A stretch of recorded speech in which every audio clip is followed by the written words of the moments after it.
La voz del narrador, Raúl, es culta, precisa, pero se desgarra por el dolor y una desesperación fría.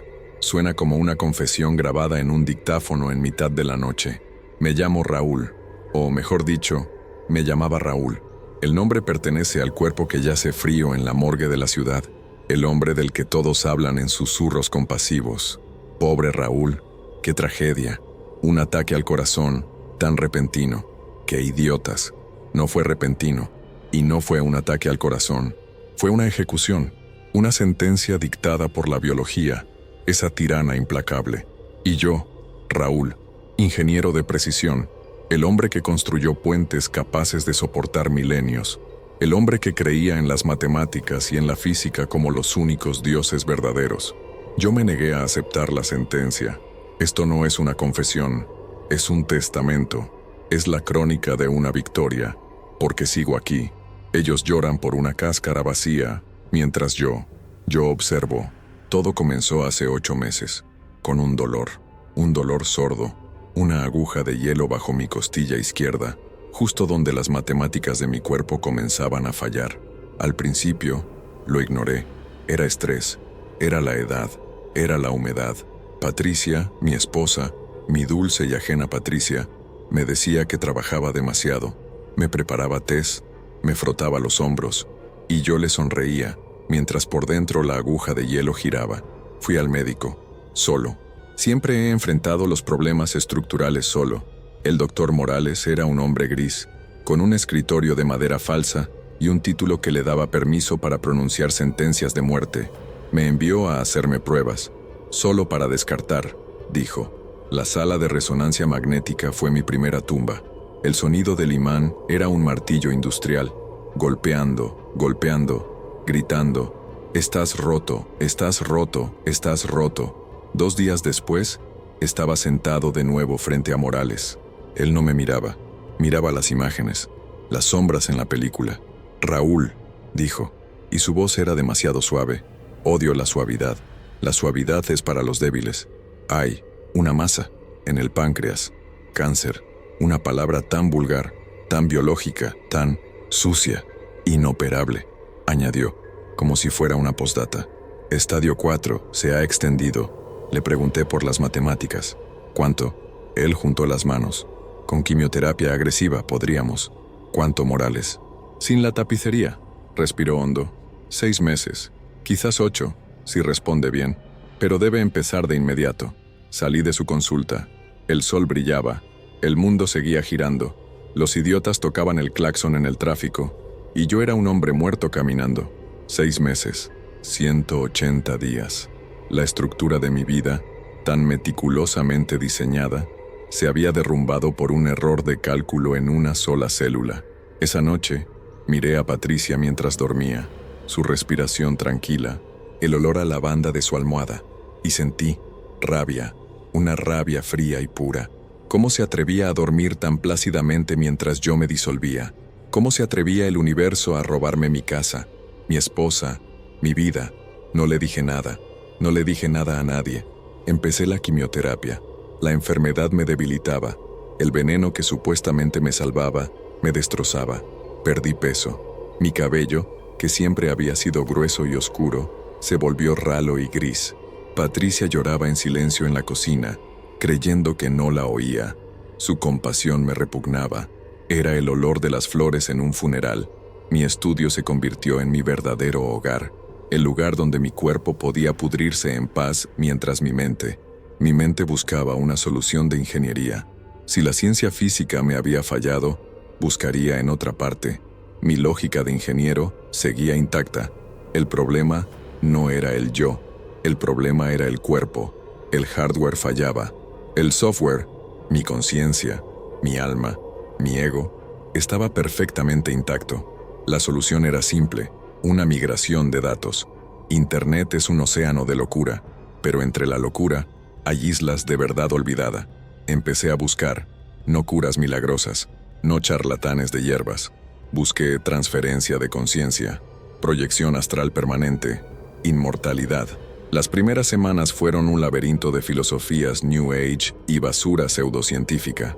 Pero entonces, en un foro oscuro, Un enlace roto me llevó a un archivo escaneado, un PDF.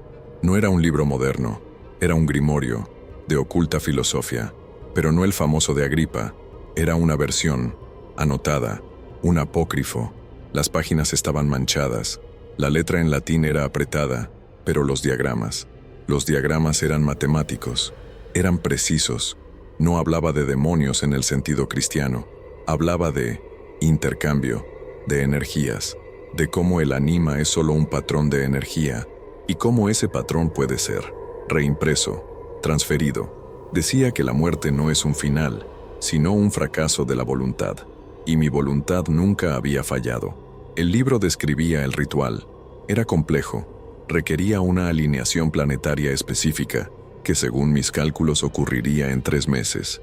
Requería componentes que me costaron una pequeña fortuna y varios viajes a tiendas de antigüedades y botánicas oscuras. Y requería un sacrificio. No un sacrificio de sangre, algo más sutil. Requería un recipiente. El texto era claro. El anima no puede existir en el vacío. Debe tener un ancla, un recipiente vivo, de voluntad simple, atado al practicante por un lazo de afecto o dominio. Los primeros 2 meses de quimioterapia me dejaron hecho un despojo. El dolor en mi costado era un fuego constante. Apenas podía subir las escaleras. Patricia me rogaba que descansara, que aceptara. Aceptar. Qué palabra tan obscena. Yo pasaba mis noches en el estudio, traduciendo. El latín era difícil, pero mi mente era aguda. El olor de los libros viejos se mezclaba con el olor metálico de mi aliento enfermo. Y otro olor, el azufre. La primera vez que realicé los ritos preparatorios, dibujar los círculos de contención con sal de arsénico y tiza, el aire en el estudio cambió. Se volvió espeso, pesado, y olía a fósforos recién apagados. El texto decía que era normal. Era el éter reaccionando a la voluntad. Era el olor del motor del universo encendiéndose. Mientras mi cuerpo se marchitaba, algo más crecía en ese estudio. Un poder. Cuando cantaba las sílabas guturales, sentía un hormigueo en mis manos moribundas.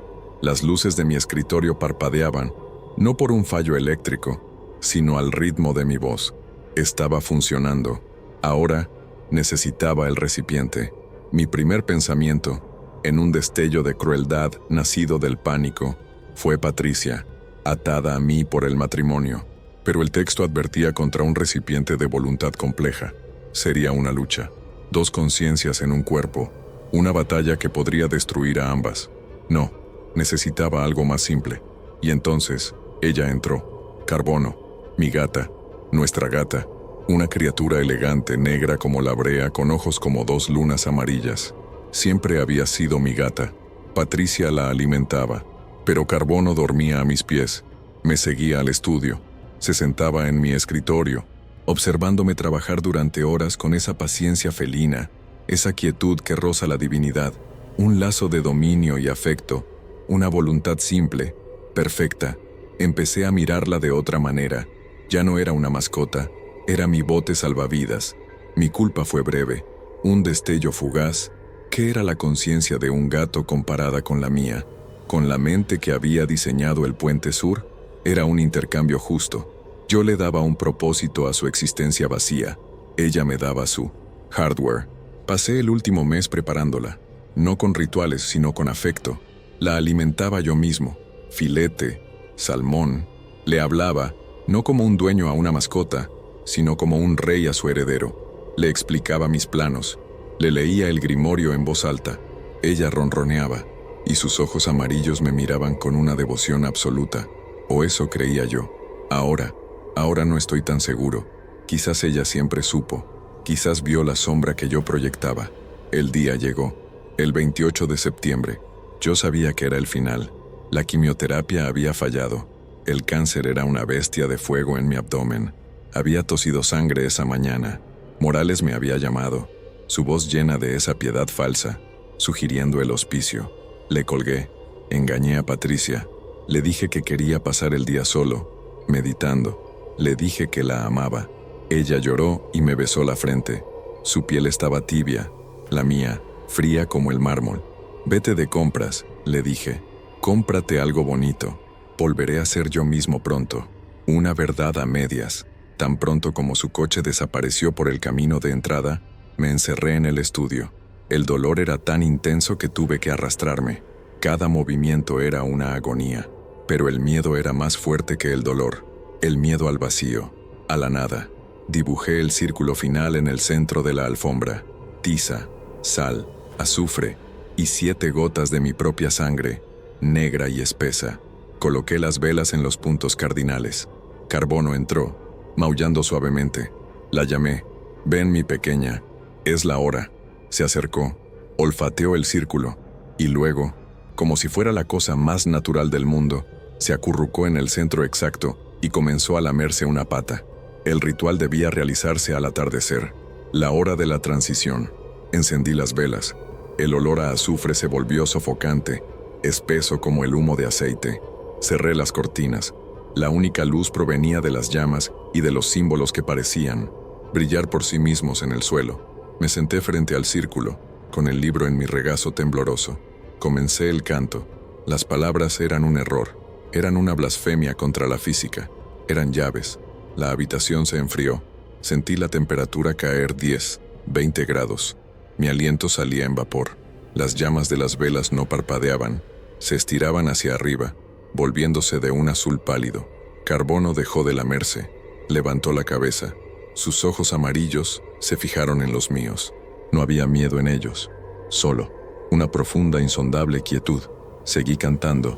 Mi voz, aunque débil por la enfermedad, cobró una fuerza que no era mía. Resonaba desde mis huesos. El dolor en mi abdomen comenzó a cambiar. Ya no era un fuego, era un tirón, una succión, como si algo dentro de mí estuviera siendo jalado hacia afuera.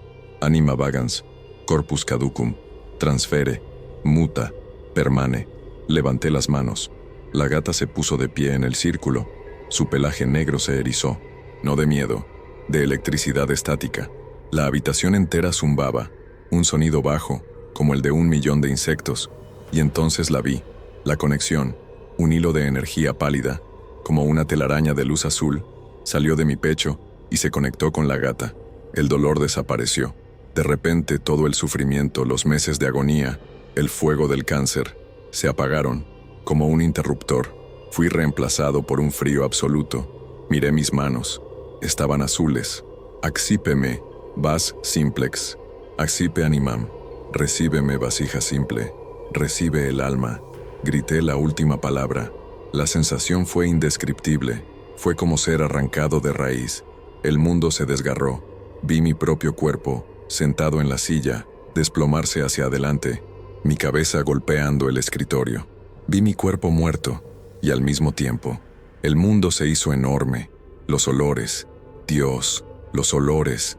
Olía el polvo en la alfombra, el cuero de los libros, el ozono de las luces parpadeantes, y bajo todo ello, el hedor rancio de mi propio cadáver en el escritorio. Abrí los ojos.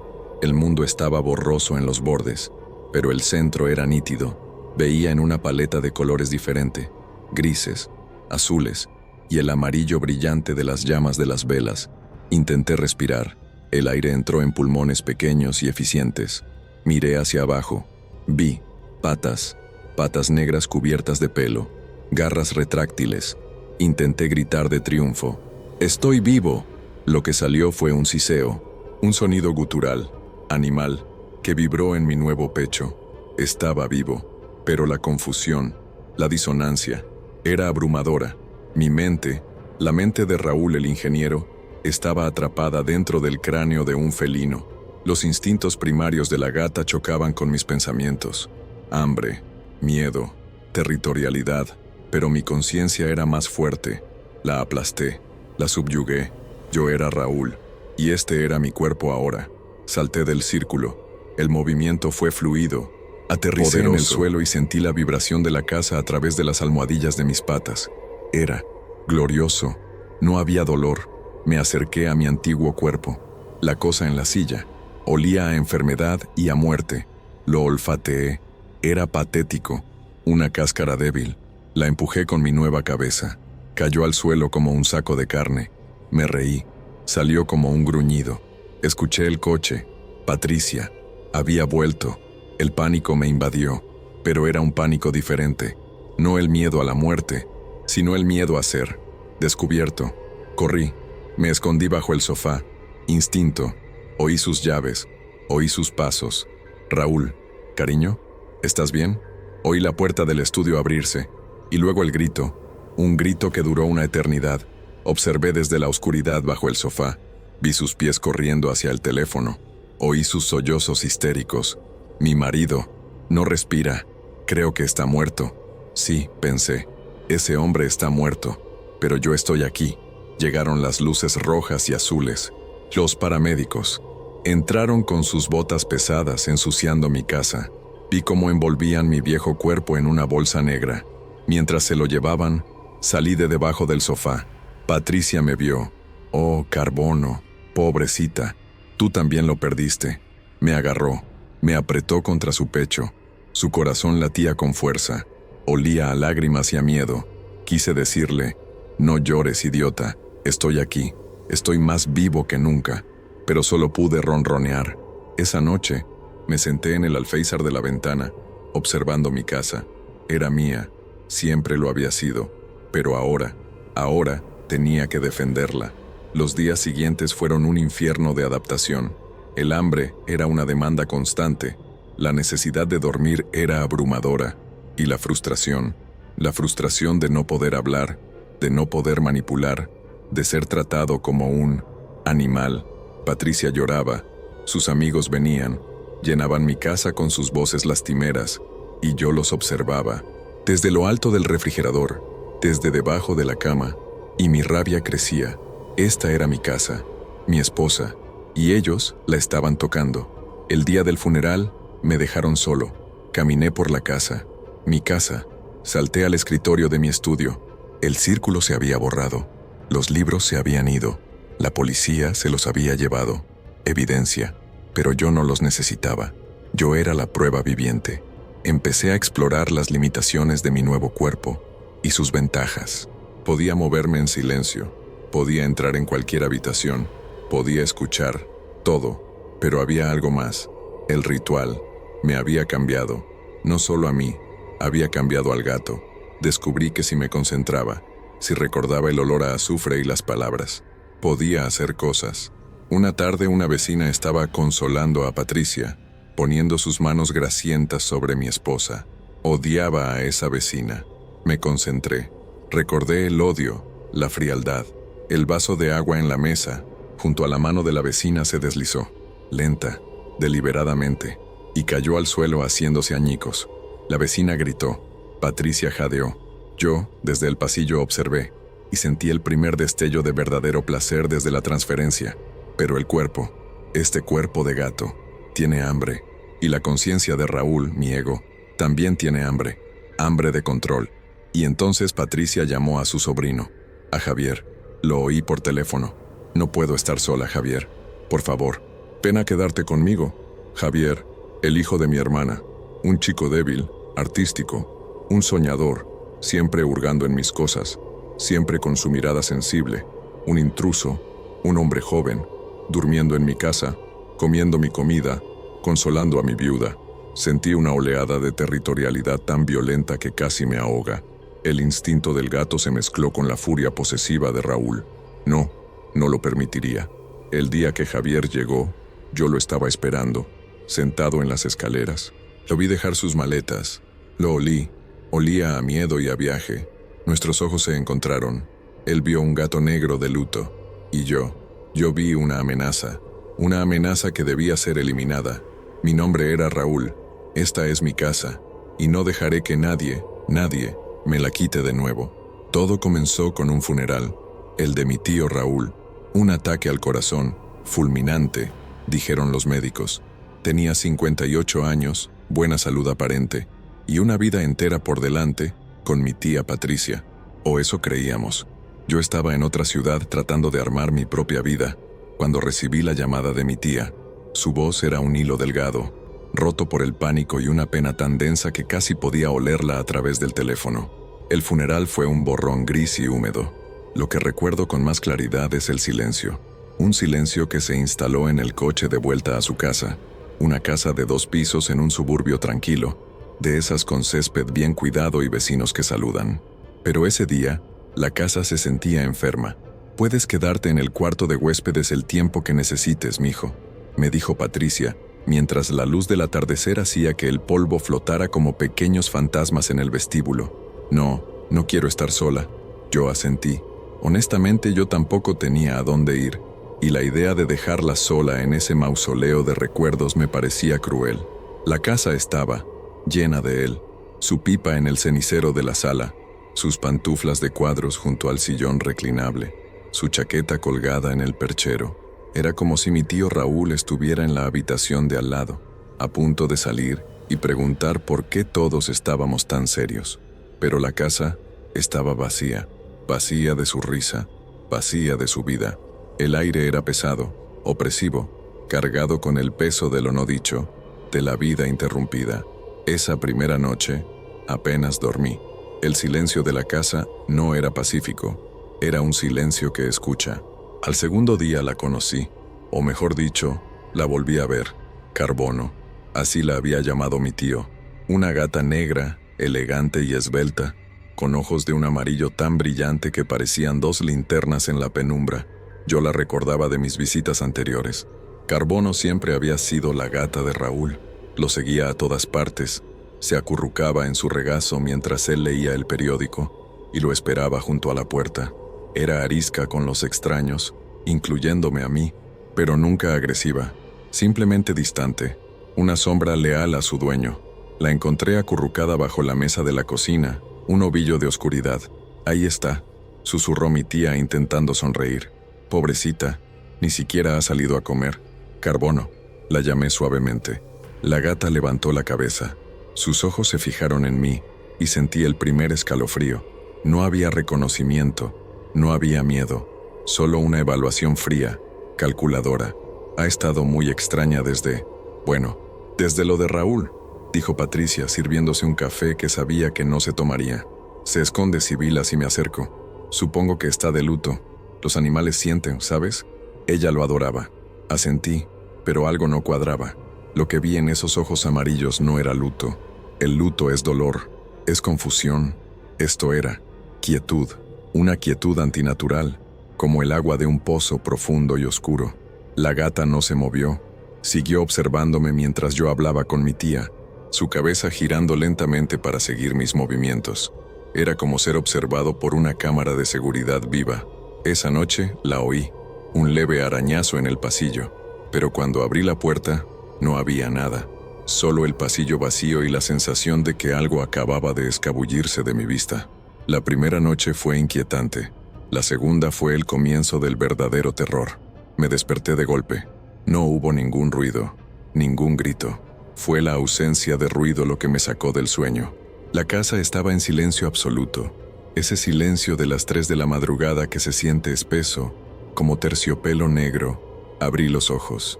La luz de la luna, filtrada por las cortinas, dibujaba formas pálidas en la habitación y en el umbral de mi puerta, que había dejado entreabierta por si mi tía me necesitaba, había una silueta.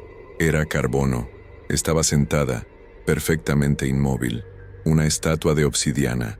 Mi corazón latió un poco más rápido, pero me dije que era normal. Es un gato, está explorando, está confundido sin mi tío. Pero entonces me di cuenta. No me estaba mirando a mí. Sus ojos, 2 brasas amarillas en la oscuridad, estaban fijos en un punto por encima de mi cabeza. Miraba fijamente el rincón del techo, justo encima de donde yo dormía. «¿Carbono?», susurré. No hubo reacción, ni un movimiento de oreja, ni un parpadeo. Su atención estaba completamente absorbida por ese rincón vacío. Tragué saliva, y un sudor frío me recorrió la nuca. Encendí la lámpara de la mesita de noche. La luz inundó la habitación, haciendo que las sombras retrocedieran, y la gata se había ido. No la oí correr. No hubo el sonido de pequeñas patas en el suelo de madera. Simplemente, ya no estaba, como si la luz la hubiera disuelto. Me levanté, el corazón martillándome el pecho. Miré el rincón del techo. No había nada, ni una telaraña, ni una grieta, ni un insecto. Solo yeso pintado de blanco. Pero mientras estaba allí, De pie en pijama sentí un frío localizado, como si alguien hubiera abierto la ventana de un congelador justo en ese rincón. Volví a la cama, pero no pude apagar la luz, y no pude dejar de mirar ese rincón vacío, preguntándome qué demonios estaba viendo Carbono. Los días pasaban en una neblina de duelo y formalidades sombrías. Ayudaba a mi tía con el papeleo, contestaba las llamadas de condolencias, cocinaba comidas que apenas tocábamos, y todo el tiempo sentía los ojos de Carbono sobre mí, desde lo alto del refrigerador, desde debajo del sofá, desde el final del pasillo, siempre observando. Pero había un lugar al que la gata parecía gravitar más, el estudio de mi tío Raúl. Estaba en el segundo piso, al final del pasillo. Era su santuario, el lugar donde guardaba sus libros de ingeniería, sus modelos a escala y sus viejos discos de vinilo. Mi tía Patricia había cerrado la puerta con llave el día después del funeral. «Todavía no puedo, Javier», me dijo, la voz temblorosa, mientras apretaba la llave en su mano. «No estoy lista para guardar sus cosas. Todavía huele a él». Yo lo respetaba, pero la gata no. La primera vez que la oí fue una tarde. Yo estaba en mi habitación intentando leer, pero el silencio de la casa era demasiado ruidoso. Entonces lo escuché. Un sonido rítmico. Screech, pausa, screech, pausa, screech. Salí al pasillo. El sonido venía del estudio. Carbono estaba allí, sentada frente a la puerta cerrada. Estaba arañando la madera, pero no era el arañazo frenético de un animal que quiere entrar. Era metódico, lento, como si estuviera lijando la madera, siempre en el mismo punto, cerca de la cerradura. «Oye, para», le dije. La gata se detuvo en seco. Giró la cabeza, muy lentamente, hasta que sus ojos amarillos se encontraron con los míos. Me miró fijamente durante 5 segundos que parecieron una hora. Luego, con una dignidad casi humana, se levantó, se estiró y caminó tranquilamente escaleras abajo. Me acerqué a la puerta.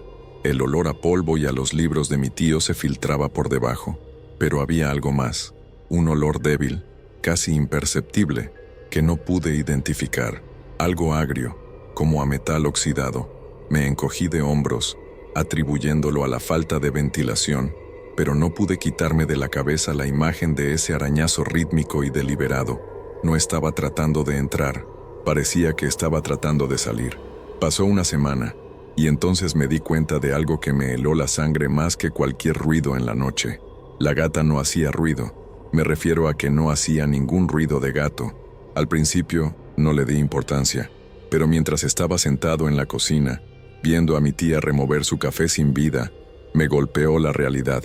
No había oído a Carbono maullar desde que llegué, ni una sola vez.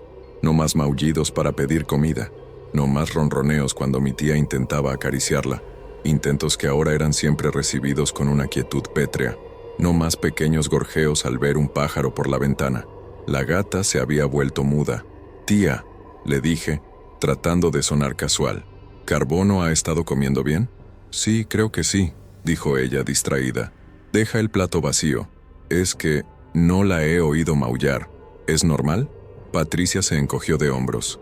«Supongo que está triste, mijo. El luto nos afecta a todos de forma diferente. Pero esa tarde vi la verdad. Mi tía estaba en el sillón reclinable de mi tío, envuelta en una manta, llorando en silencio. Carbono saltó al reposabrazos. Por un momento, pensé que iba a consolarla. Mi tía levantó la mano para acariciarle la cabeza. La gata no se movió, no siseó, no se apartó. Simplemente abrió la boca ligeramente y dejó escapar un sonido que no era un gruñido de gato. Era más bajo, más profundo, una vibración gutural como el ralentí de un motor defectuoso o el zumbido de un cable de alta tensión.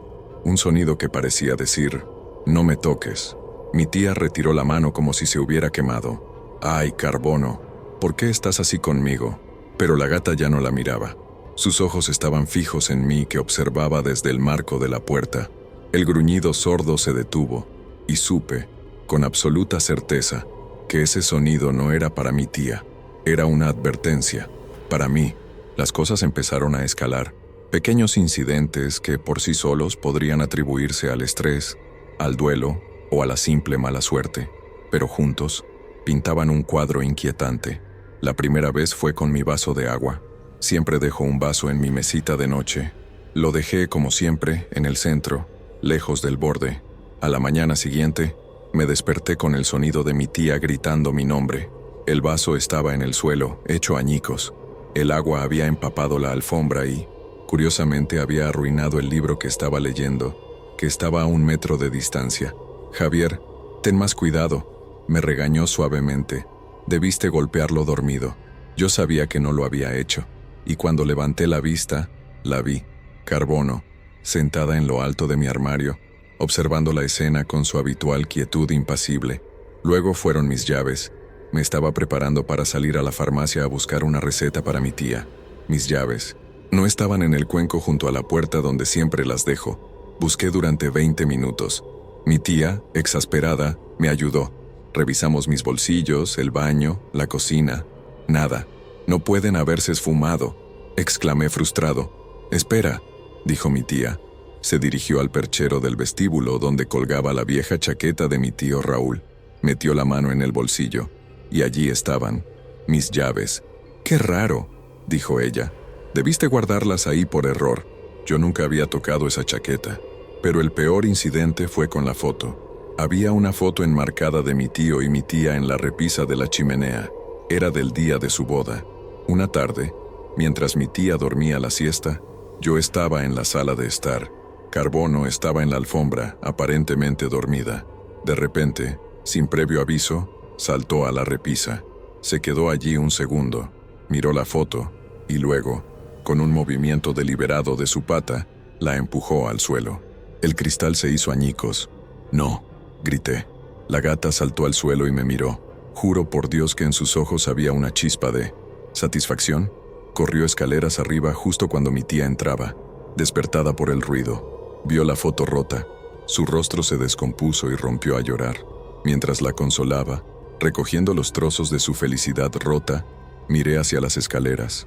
2 ojos amarillos brillaban en la oscuridad del piso de arriba, observando. El momento en que mi inquietud se convirtió en pavor absoluto, no fue en la oscuridad, ni con un ruido fuerte. Fue en el baño, bajo una luz fluorescente. Era por la mañana. Me estaba cepillando los dientes, mirando mi rostro cansado y pálido en el espejo. La puerta del baño estaba entreabierta. En el espejo, vi el reflejo del pasillo detrás de mí, y vi a Carbono entrar. En el reflejo, la gata caminó hasta detenerse justo detrás de mí. Se sentó y levantó la cabeza, mirándome.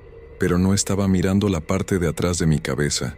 En el espejo, sus ojos amarillos se encontraron directamente con los míos. Me estaba mirando a los ojos, a través del espejo. Fue una mirada de pura inteligencia, una mirada calculadora, fría y consciente. No era un gato mirando una superficie brillante, era alguien usándola para observar. Se me erizó el vello de la nuca, el cepillo de dientes se detuvo en mi boca. Mi sangre se sintió como hielo. Permanecimos así, en un silencio absoluto, mirándonos a través del vidrio. Yo, el hombre aterrorizado, y ella, la cosa en el reflejo, observándome con una quietud que desafiaba la naturaleza. Lentamente, muy lentamente, giré la cabeza, y mi corazón se detuvo. Carbono estaba allí, sentada exactamente en el mismo lugar que en el reflejo, pero no me estaba mirando. Estaba de perfil, limpiándose meticulosamente una pata, como si yo no existiera, como si no acabara de tener el contacto visual más aterrador de mi vida. La disonancia fue brutal. Lo que vi en el espejo y lo que vi en la realidad eran 2 cosas distintas. El gato real me ignoraba. El reflejo del gato me había confrontado. Solté el cepillo de dientes en el lavabo y salí del baño casi corriendo. Sabía 2 cosas. 1, no estaba loco. Y 2, la cosa que vivía en esa gata era consciente de que yo era consciente de ella. El juego había cambiado. Mientras mi terror crecía, mi tía Patricia se hundía más en su propio mundo. Su dolor era un océano y se estaba ahogando, y en su desesperación, se aferró a la única cosa viva que había sido testigo de su vida con Raúl, la gata. Empecé a oírla hablar sola, o mejor dicho, hablar con Carbono. Estaba en la cocina una noche, preparando un té que esperaba me calmara los nervios. Oí la voz de mi tía desde la sala de estar. «Raúl, Ay, Raúl querido, ¿por qué estás tan callado hoy? Susurraba. Sé que estás enojado porque Javier está aquí, pero él solo intenta ayudar. Tienes que ser amable. Me asomé. Patricia estaba sentada en el suelo frente al sillón reclinable. Carbono estaba sentada en el cojín, mirándola desde arriba. La comida estaba buena, ¿verdad? Hice tu favorita, continuó mi tía, acariciando el brazo del sillón, no a la gata. Te extraño tanto. La casa está tan vacía sin ti. Al menos te tengo a ti, mi pequeño. Eres todo lo que me queda de él. La gata no hizo nada. Solo miraba a mi tía con esa paciencia terrible, inhumana. Me di cuenta de la horrible verdad. Mi tía no estaba hablando con la gata. Estaba hablando a través de la gata, dirigiéndose a su marido muerto. Y a veces hablaba con la gata como si fuera su marido. Patricia, dije suavemente, entrando. Saltó, asustada, secándose las lágrimas. Oh, Javier, no te oí. Solo estaba recordando en voz alta. Tonterías de vieja. Tía, es solo una gata, dije lo más amable que pude. Carbono no es Raúl. Sus ojos se endurecieron. Fue un cambio sutil, pero lo vi. Una chispa de resentimiento. Tú no lo entiendes, dijo fríamente. Ella lo amaba. Ella es especial. Me consuela. Se levantó y se fue a su habitación, dejándome solo en la sala con la gata. Carbono me miró desde el sillón, el trono de mi tío, y supe que esta cosa estaba usando el dolor de mi tía como un escudo. La estaba aislando, volviéndola contra mí. El olor que había percibido débilmente en el estudio cerrado comenzó a extenderse. No era constante, aparecía y desaparecía. Era un olor seco, penetrante y sulfuroso. El olor a fósforos recién apagados pero con un matiz metálico, como a sangre vieja. La primera vez que lo olí fuera del estudio fue en el pasillo de arriba. Me detuve, olfateando el aire. «Qué raro», murmuré. Mi tía salió de su habitación. «¿Qué pasa, mijo? ¿Hueles eso?»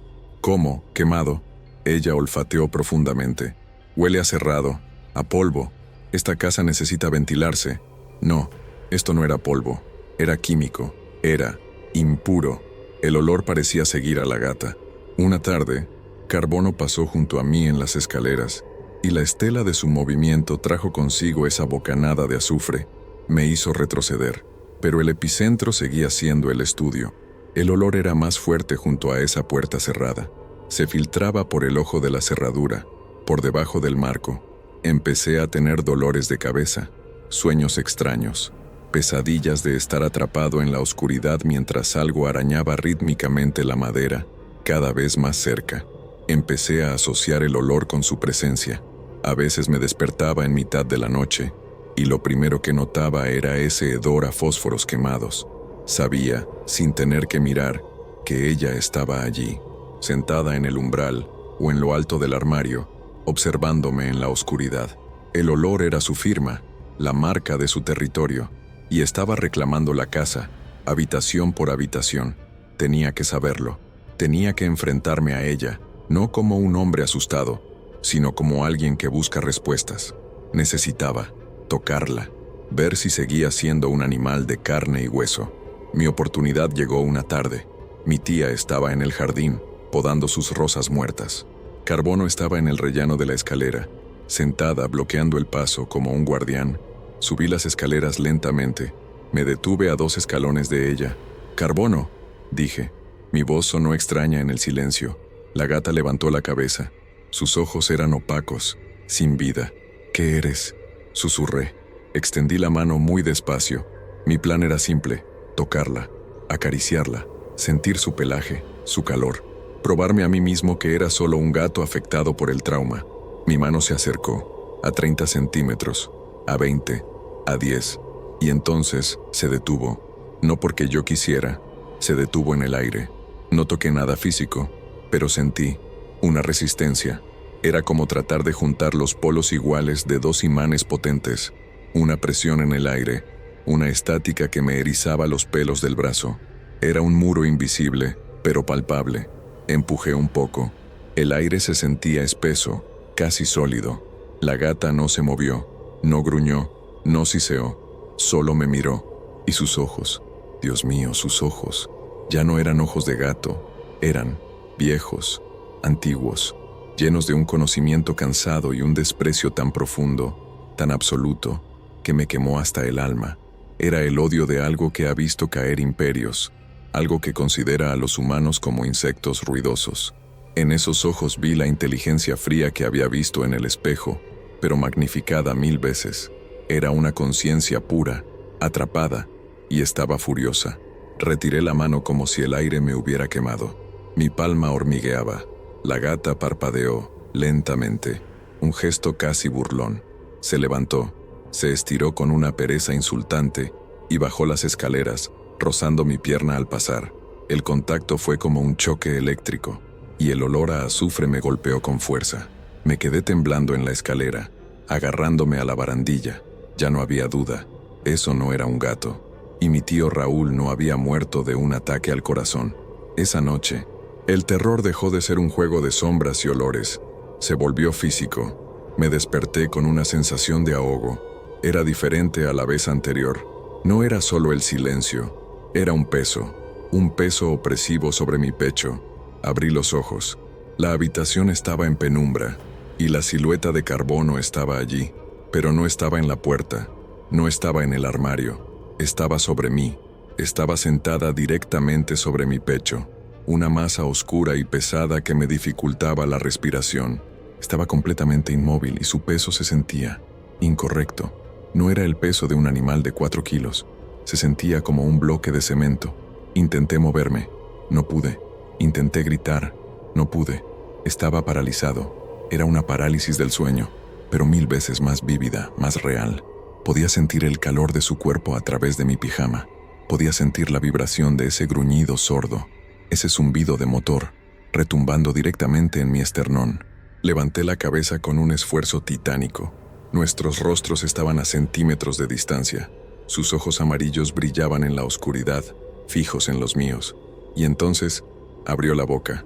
El olor me golpeó como una bofetada. Era el olor a azufre, pero concentrado, pútrido. El aliento de la tumba. Era el olor del estudio, el olor de los fósforos quemados saliendo de su garganta. No siseó, no gruñó, solo me miró fijamente, con esos ojos viejos y llenos de odio, mientras yo yacía indefenso, asfixiándome lentamente bajo su peso imposible. El pánico era una marea de ácido en mi garganta. Iba a morir allí. Esa cosa me iba a matar, y mi tía me encontraría por la mañana, muerto de un ataque de pánico o un infarto. Reuní cada gramo de voluntad, cada fibra de mi ser, y con un grito ahogado que sonó más como un gemido, me arqueé. El peso desapareció. Carbono no saltó, no fue arrojada, simplemente se desvaneció, como si nunca hubiera estado allí. Caí de nuevo en las almohadas, jadeando, hiperventilando. La habitación estaba vacía, pero el olor a azufre era tan fuerte que me hacía llorar los ojos. Me levanté de un salto, encendí todas las luces y me senté en el suelo, temblando, hasta que salió el sol. Sabía que no podía sobrevivir otra noche en esa casa. A la mañana siguiente, bajé hecho un desastre. No había dormido. Mis ojos estaban inyectados en sangre. Mi tía estaba en la cocina, mirando por la ventana. «Tía», dije.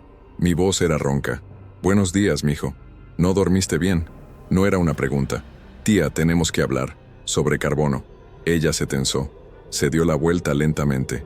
«Ya te dije, está de luto». «No está de luto», grité, golpeando la mesa. El azucarero saltó. «Esa cosa no es un gato. Anoche intentó asfixiarme. Se sentó sobre mi pecho, tía, y olía a azufre. Esperaba miedo, confusión. Lo que obtuve fue rabia. Una rabia fría y protectora que nunca le había visto. «Basta», siseó. «Basta de tus historias, Javier. ¿No ves que estoy sufriendo? Acabo de perder a mi marido. Y tú vienes aquí, a mi casa, a inventar historias de fantasmas sobre mi gata. No estoy inventando. Esa cosa es peligrosa. El espejo, las llaves, la foto, todo. Suficiente», gritó. «Carbono es lo único que me queda de Raúl. Era su gata. Tú llegaste aquí y todo empezó a ir mal. Quizás el problema eres tú. Quizás estás trayendo mala energía». Me quedé helado. Me estaba culpando a mí. La cosa, lo que fuera que habitaba en la gata, la había envenenado por completo. «Tía Patricia, por favor». supliqué, mi voz rompiéndose. Estás en peligro.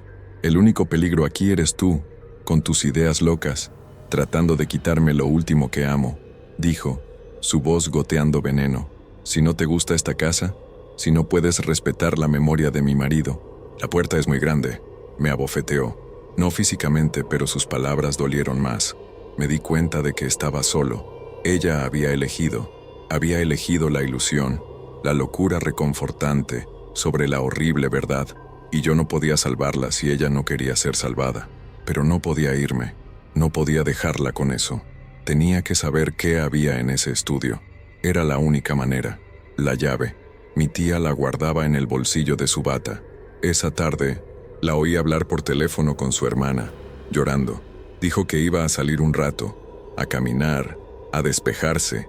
La vi salir por la puerta principal. Era mi oportunidad. Subí a su habitación. Me sentí como un ladrón, pero la desesperación había matado mi culpa. Su bata estaba colgada detrás de la puerta. Metí la mano en el bolsillo.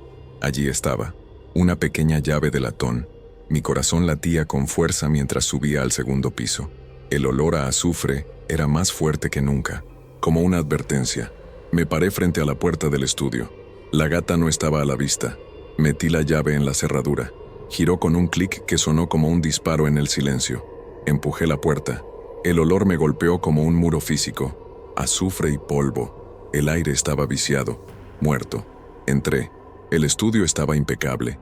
Los libros de ingeniería de mi tío estaban perfectamente ordenados, sus modelos de puentes en sus estantes. Pero algo estaba mal. Había un círculo dibujado en el suelo, en el centro de la habitación, hecho con tiza o sal, apenas visible sobre la alfombra. Y los libros no eran solo de ingeniería. En la mesa de trabajo, escondidos bajo un montón de planos, había otros libros. Libros que no pertenecían a un ingeniero. Títulos en latín. De oculta filosofía. La clavícula de Salomón. Símbolos extraños dibujados en los márgenes. Y encima de todo, un diario. Un cuaderno de cuero negro. El diario personal de mi tío Raúl. Con manos temblorosas lo abrí. Las primeras entradas eran normales. Quejas del trabajo, planes para el jardín. Pero luego, hace unos 6 meses, el tono cambió. 15 de abril. El dolor es peor hoy. Los médicos no saben qué es. Patricia no debe saberlo. Me debilito. 3 de mayo. Es cáncer. Páncreas. Inoperable. 6 meses me dieron. 6 meses en el infierno. Seguí pasando páginas. Eran el diario de un hombre aterrorizado. No le tenía miedo al dolor. Le tenía miedo a la nada, al vacío, a la extinción. 1 de agosto. Encontré algo. Un viejo texto. Habla de transferencia, de eludir el vacío. No es invocación. Es preservación. Un ritual difícil, peligroso. Pero la nada es peor. Mi sangre se heló. 15 de septiembre. El círculo está listo. Los símbolos son correctos. El olor a azufre es fuerte. El texto dice que es normal. Es el precio del éter. Necesito un ancla. Algo vivo. Algo familiar. Pasé frenéticamente a la última página. La escritura era temblorosa, casi ilegible. 28 de septiembre. El dolor es insoportable. No puedo esperar más. Patricia salió de compras. Es la hora. El recipiente está listo. Es el único que nunca me abandona. El único que me mira con pura lealtad. Carbono está aquí, durmiendo en el círculo. Es perfecto. Un recipiente simple, pero fuerte. Lo siento, mi pequeña. Pero no iré a la oscuridad. No iré. Se me cayó el diario de las manos.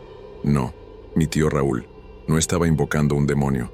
Estaba escapando de su cuerpo moribundo. No murió de un ataque al corazón, susurré. No, dijo una voz. No era una voz. Era un sonido. Levanté la vista. Carbono estaba en el umbral de la puerta, bloqueando la única salida. Sus ojos amarillos eran 2 pozos de odio puro. Me había estado observando leer. El tiempo se detuvo. Yo, de pie junto al escritorio. La cosa, en la puerta. El diario abierto en el suelo entre nosotros, exponiendo el horrible secreto. Raúl, dije, y mi propia voz me sonó ajena. La gata inclinó la cabeza. Era un gesto antinatural, espasmódico, como una marioneta mal controlada. Y luego, hizo algo que rompió la última barrera de mi cordura. Habló, o lo intentó.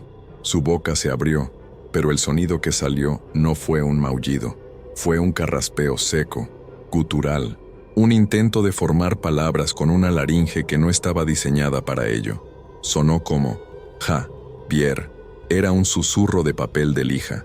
Era la voz de mi tío, pero estrangulada, distorsionada, forzada a través de la garganta de un animal. Retrocedí, golpeando el escritorio. El terror era tan absoluto que me paralizó. Era él, mi tío Raúl, o lo que quedaba de él. El ritual había funcionado, pero lo había corrompido, lo había destilado, dejando solo su miedo, su arrogancia y su furia por haber sido reducido a eso. La cosa en la puerta dio un paso hacia la habitación. Se movía con la misma gracia felina, pero ahora yo podía ver la intención detrás de ella. ¿Qué le hiciste?, susurré, señalando el diario. ¿Qué le hiciste a la gata? La cosa se detuvo, y de nuevo, ese sonido gutural. Era mío, todo mío, esta casa, mía. La voz era una abominación, la pura voluntad de mi tío forzando el aire a través de cuerdas vocales ajenas, y en sus ojos vi su alma, fría, egoísta y atrapada. Había transferido su conciencia, pero en el proceso había matado al animal que usaba, dejando solo un cascarón poseído. Y ahora me veía a mí, un intruso, una amenaza. Me agaché lentamente para recoger el diario. Era la única prueba. En el instante en que mis dedos rozaron el cuero, la cosa reaccionó.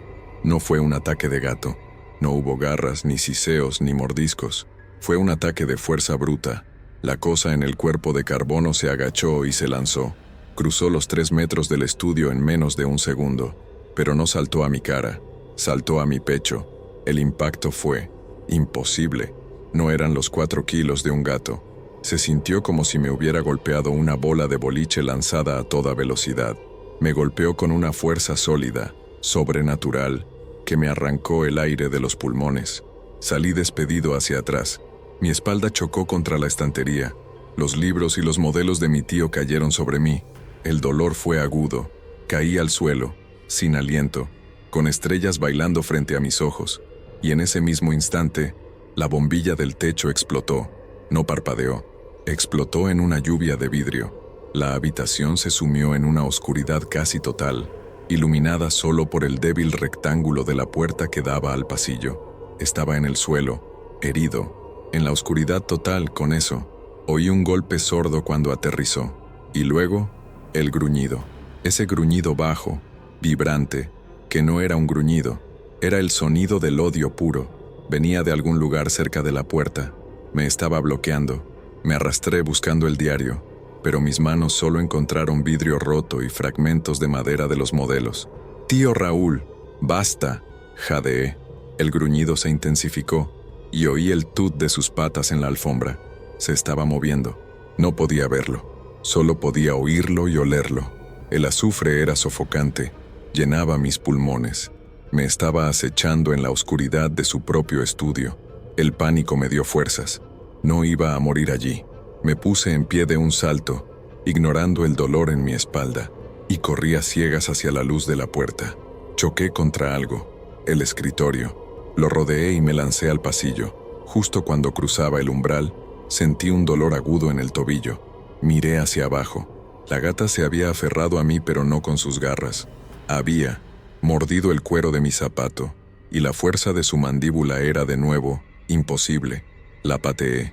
La lancé contra la pared del pasillo. Hizo un ruido sordo, pero no el maullido de dolor que haría un animal. Fue un gruñido de frustración. Corrí por el pasillo hasta mi habitación. Entré de un portazo, giré la cerradura y me apoyé contra la madera, hiperventilando. Mi corazón iba a salirse del pecho. Estaba a salvo. Por un segundo, un silencio. Luego, «Tud». Toda la puerta de mi dormitorio vibró. Grité, «Tud».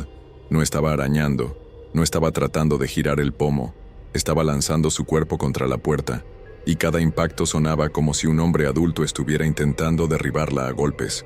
La fuerza era monstruosa. El marco de la puerta empezó a crujir. «Tud, Tud». Saqué mi teléfono. Mis manos temblaban tanto que apenas podía marcar. Llamé a mi tía. «¿Diga?», contestó ella, su voz sonando lejana. «Tía, vuelve a casa, ahora», grité. Tud, una grieta apareció en la madera. Javier, ¿qué pasa? ¿Qué es ese ruido? Es Raúl. Tía, es Raúl. Está en la gata. Por favor, vuelve. Va a derribar la puerta. Hubo un silencio al otro lado de la línea. Luego el clic de la llamada cortada. ¿Me había colgado? ¿O venía hacia acá? Tud. Arrastré mi cómoda frente a la puerta, justo cuando la cerradura reventaba por la fuerza. La puerta se abrió unos centímetros detenida por la cómoda. Pude ver un ojo amarillo brillando en la rendija y oí ese susurro de papel de lija. Nadie me saca de mi casa. No sé cuánto tiempo pasó, minutos, una eternidad, yo empujando la cómoda con todo mi peso y la cosa del otro lado golpeando con una furia implacable. Entonces oí la puerta principal. «¿Javier? ¿Patricia?», gritó mi tía. «Dios mío, ¿qué está pasando?». Los golpes en mi puerta se detuvieron. Oí el tut de sus patas en el pasillo alejándose. Salí de mi habitación empujando la cómoda rota. Corrí escaleras abajo tropezando. Llevaba el diario de Raúl en la mano. Lo había agarrado antes de huir del estudio. Mi tía estaba en el vestíbulo, pálida, mirando el desorden. «Javier, la puerta de tu cuarto. Lee esto», le grité, empujando el diario contra su pecho. «Lee la última página». Ahora, con manos temblorosas, lo abrió. Sus ojos recorrieron la escritura frenética de su marido muerto. Vi el momento exacto en que la comprensión la golpeó. Su rostro se descompuso. El color desapareció de su piel. «No, no, Raúl, ¿qué hiciste?». Levantó la vista del diario, sus ojos llenos de lágrimas y horror, y entonces Carbono bajó las escaleras. Se movía con calma, con arrogancia. Se detuvo en el último escalón, mirando a su esposa. «Raúl», susurró mi tía. Su voz era una súplica. «Mi amor, ¿eres tú?». Caminó hacia la gata, extendiendo una mano temblorosa. La negación era tan fuerte que estaba dispuesta a aceptar esta monstruosidad. «Raúl, por favor». La cosa en el cuerpo de la gata la miró, y por primera vez desde que todo esto comenzó, le siseó. Fue un sonido violento, explosivo, lleno de veneno y desprecio. No era el siseo de un gato asustado, era el siseo de algo que estaba siendo molestado por un insecto. Un rechazo total y absoluto. Ese fue el sonido que rompió el hechizo.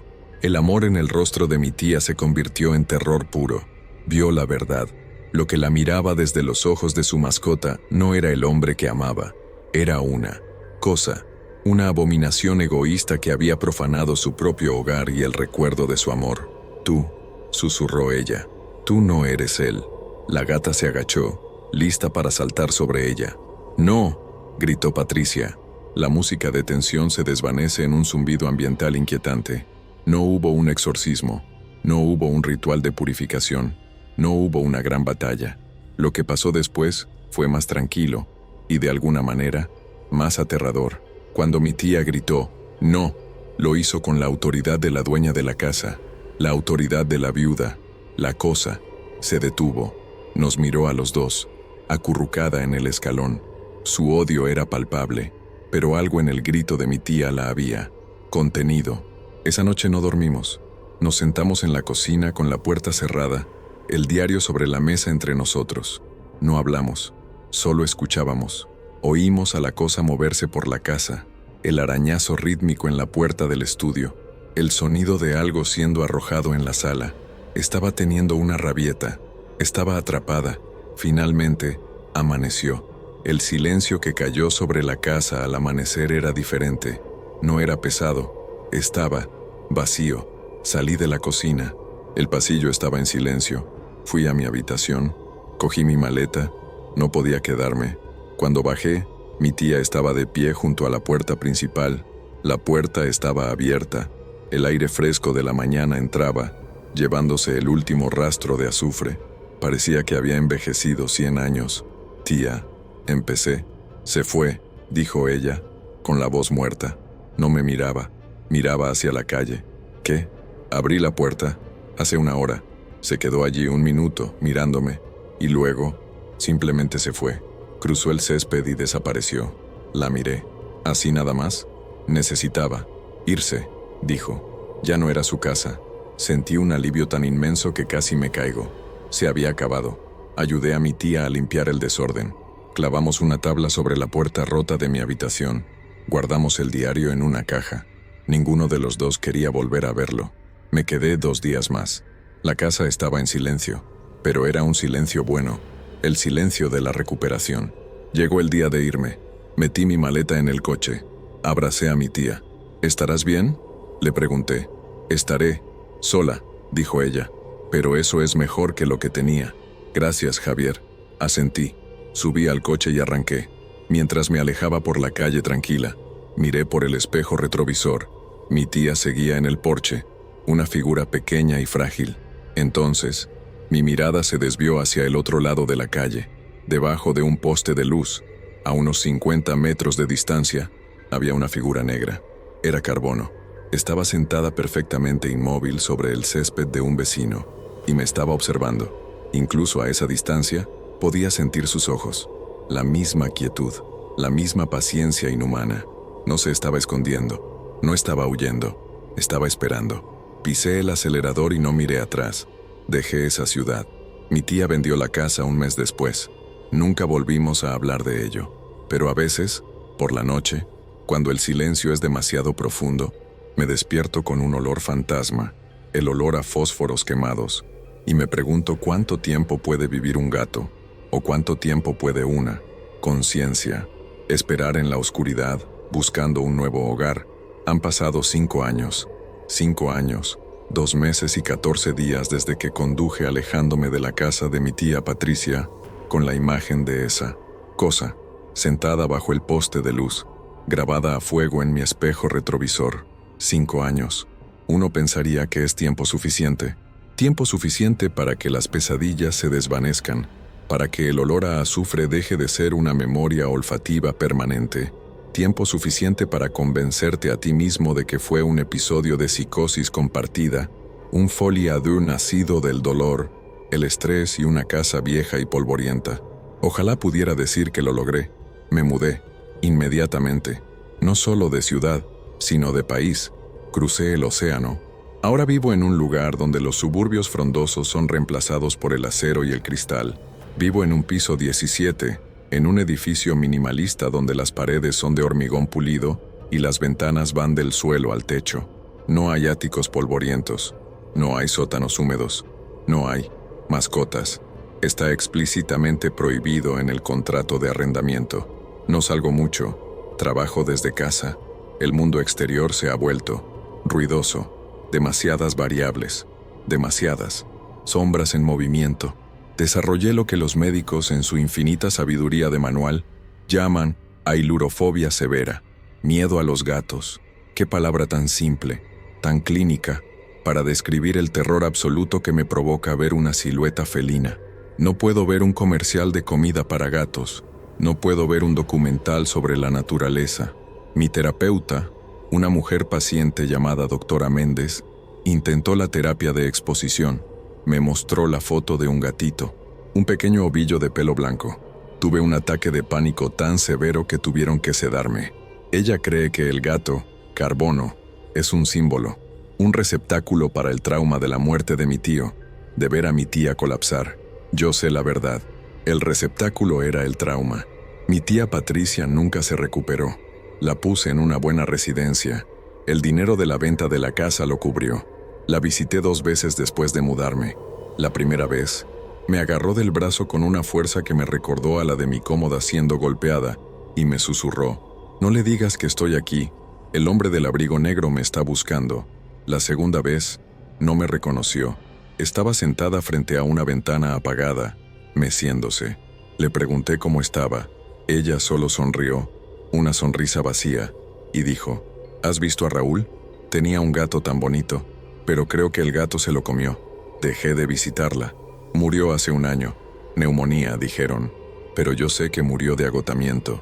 Murió porque la cosa que vivía en su casa le había chupado toda la vida, incluso a través de los recuerdos. Así que aquí estoy, solo, en mi fortaleza de cristal en el piso 17.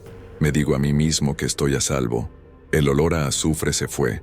Los rasguños se detuvieron. Los susurros de papel de lija son solo el viento golpeando las ventanas. Estoy a salvo.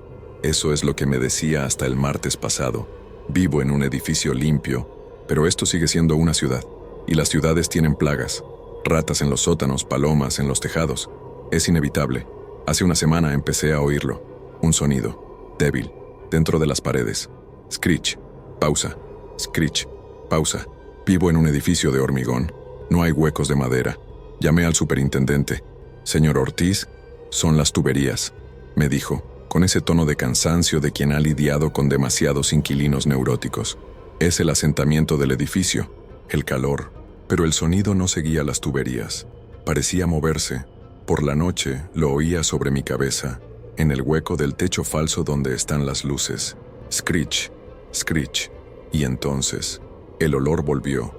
No era el olor denso y pútrido del estudio. Era diluido, como si alguien hubiera encendido un solo fósforo en el piso de abajo y el humo se hubiera filtrado por el conducto de ventilación. Azufre, débil, pero inconfundible. Mi terapeuta dice que es una alucinación olfativa. Mi cerebro, bajo estrés, recreando el trauma. Es un aniversario, me dijo. Su cerebro está recordando, pero el cerebro no puede hacer que las luces parpadeen. Anoche, las luces de mi cocina, las pequeñas luces LED debajo de los gabinetes, comenzaron a fallar. No se apagaban, parpadeaban, pero lo hacían rítmicamente. Encendido, apagado, encendido, apagado, y el rasguño se detuvo. Me quedé en mi sala de estar, en la oscuridad, mirando la cocina parpadeante. El silencio era peor que el ruido. Era un silencio expectante, el silencio de antes de la tormenta. Mi apartamento tiene un pequeño balcón, un trozo de cemento de 1 metro cuadrado donde no salgo nunca. La puerta de cristal estaba cerrada, como siempre. Fue entonces cuando lo vi. No era un gato, era una rata. Estaba en mi balcón, en el piso 17, una rata de alcantarilla, grande, gorda y húmeda. Estaba sentada sobre sus patas traseras, inmóvil, y me estaba mirando. A través del cristal, mi corazón se detuvo. ¿Cómo demonios había llegado una rata allí? Me levanté, temblando, y me acerqué al cristal. La rata no se movió, no mostró miedo, no corrió a esconderse, solo me miró, y sus ojos no eran las cuentas negras y estúpidas de un roedor, eran opacos, nublados, como si estuvieran muertos, pero se movían, me seguían.